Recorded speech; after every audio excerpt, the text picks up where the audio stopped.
Okay, hello, I'm Alex Bloom, and today I'm going to be talking about the legalization of psychedelics for mental health. So, before we get into anything, I want to clarify what I am arguing. So, I'm arguing for the legalization of psychedelics for medical use, and specifically psychedelic therapy. I'm not arguing for the total and complete access to psychedelics for personal use. So, I think it's important to look at the history of psychedelics before we dive into anything else. So, a lot of psychedelics have been used for thousands of years, and these are the natural forms of it. So, things like mushrooms, ayahuasca, peyote. Um, and then in 1938, LSD was first synthesized by Dr. Hoffman. After that, psychedelic therapy was first developed in 1953 by Hoffer and Osman. Osman later went and then coined the term psychedelic in 1956, which means mind altering. And then in 1966, California outlawed LSD. And then in 1968, California outlawed the possession of psilocybin and psilocin.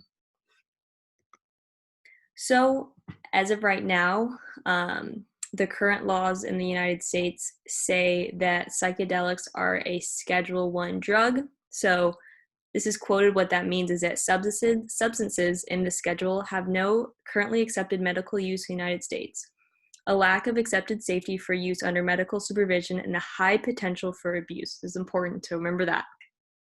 So these drugs, such as psychedelic drugs, such as LSD, MDMA, peyote, are all Schedule One drugs, and those are in the same category as heroin. And on the Government Justice website, it literally says that LSD is not an addictive drug. So I find it very interesting that to become a Schedule One drug, it has to have high potential for abuse. Yet on the Justice website, it says that these are not addictive. So it's just interesting, and it's also interesting to put these in the same category as heroin, which is highly, highly addictive. So if you're caught with these drugs, you can serve jail time, a large fine, and that's just on the first offense. And because of the ban of this drug back in the 60s, we lost over 30 years of research. Um, and so now I want to look at the negative side of it and why they were kind of deemed dangerous in the first place. So psychedelics became associated with this counterculture movement in the 60s, which basically was anti-establishment, anti-Vietnam, anti-commercialism. It was this cultural phenomenon. The military as well saw it as a chemical weapon. So Nixon saw anti-war individuals as a threat, and so he wanted to associate them with things that they could, get in trouble for. So a lot of these were the leftist hippie movement people. So they decided to associate them with marijuana and psychedelics so they could prosecute them instead of just prosecuting them for being anti-war. Um, as well, I think a big part of this conversation, why they're dangerous, are these, the notion of a bad trip. And that's basically looks something like being super upset and having overwhelming thoughts, and being frightened from hallucinations and delusion leading to accidents and things like that. So that's why people believe psychedelics are so dangerous and bad. But I'm arguing again for psychedelics for medical use, not for personal use. And these bad trips occur in personal use. And there's three factors that can lead to a bad trip.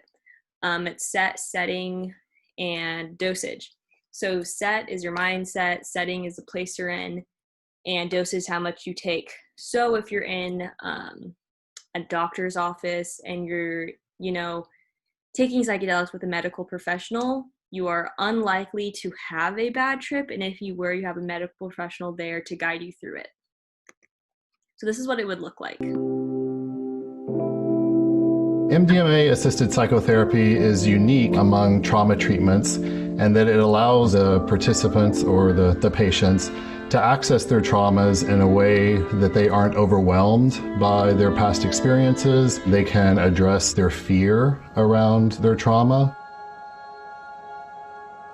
So again, that's just what a typical psychotherapy treatment would look like. You're on a couch, you're comfortable, it's nothing scary like that. So I want to talk about how psychedelics help people. So they can help with PTSD, depression, anxiety, cancer patients, addiction, and more. So PTSD affects 3.5% of the US population. It stands for post-traumatic stress disorder, and it's basically triggers that bring back memories of trauma accompanied by emotions and physical reactions that are very intense.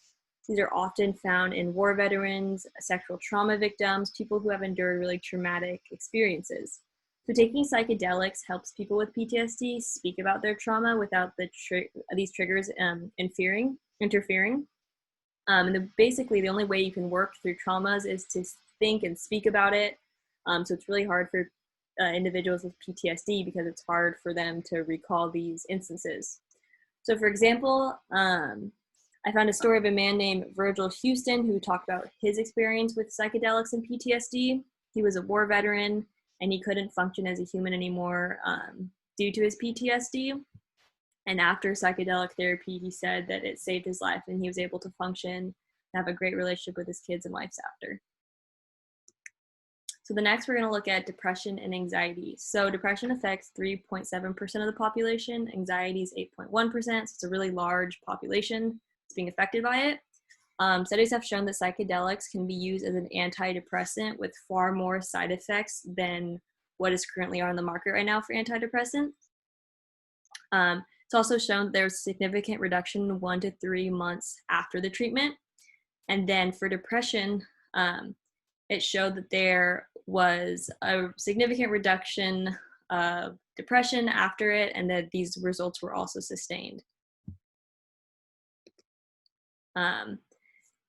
And then for cancer patients, so 1 million in the US have cancer, 2 million have opioid addictions, and 12.7% of Americans are alcoholics.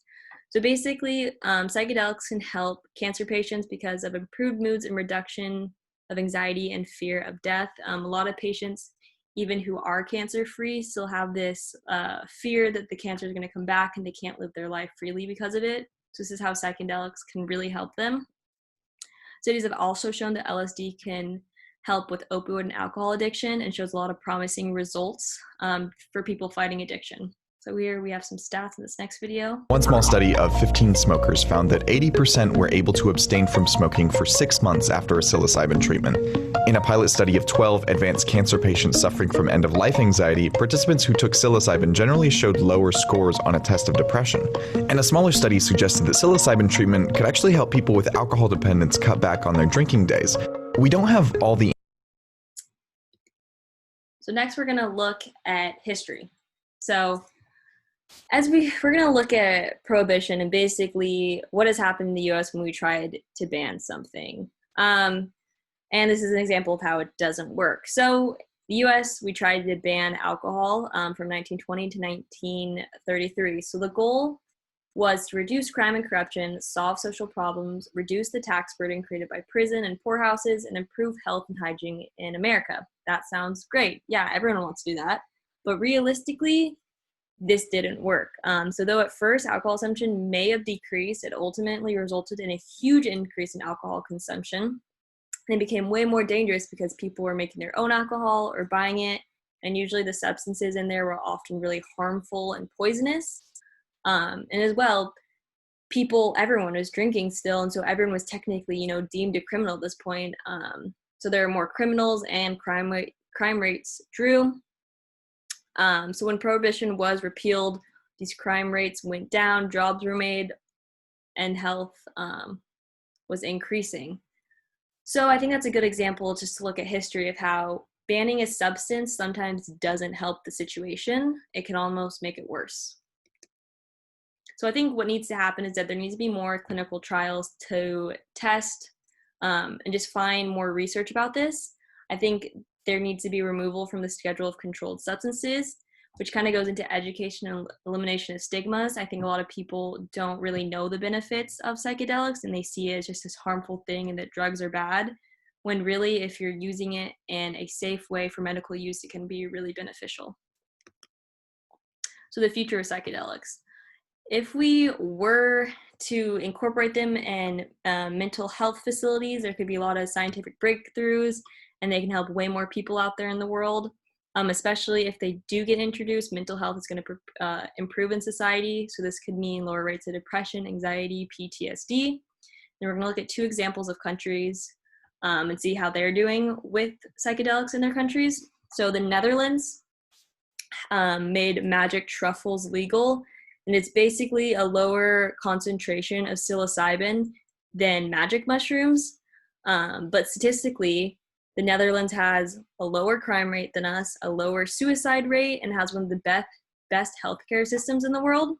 And as well, Portugal decriminalized all drugs, and their rate of drug use did not skyrocket. And if anything, they saw usage go down. They especially saw a big usage rate going down in teens. So there's just 2 examples. If people are going to make the argument that our society is going to, go into shambles if we do introduce psychedelics into them. So thank you. And then I have some resources if anyone's interested. So on Netflix, these 2 are more entertainment, but they're still kind of educational. The first is the Goop Lab with Gwyneth Paltrow. Episode 1, it's called The Healing Trip. It kind of just talks about mental health and psychedelics. The second is just a totally fun one if you want to watch it. It's called A Good Trip or Have a Good Trip. And it's about celebrities and their experience with psychedelics. Super entertaining. And then some documentaries to look at if you guys are super interested. I think you can find these all online. Dosed, Neuron to Nirvana, and A New Understanding, the Science of Psilocybin. So thank you, and then those are my works cited.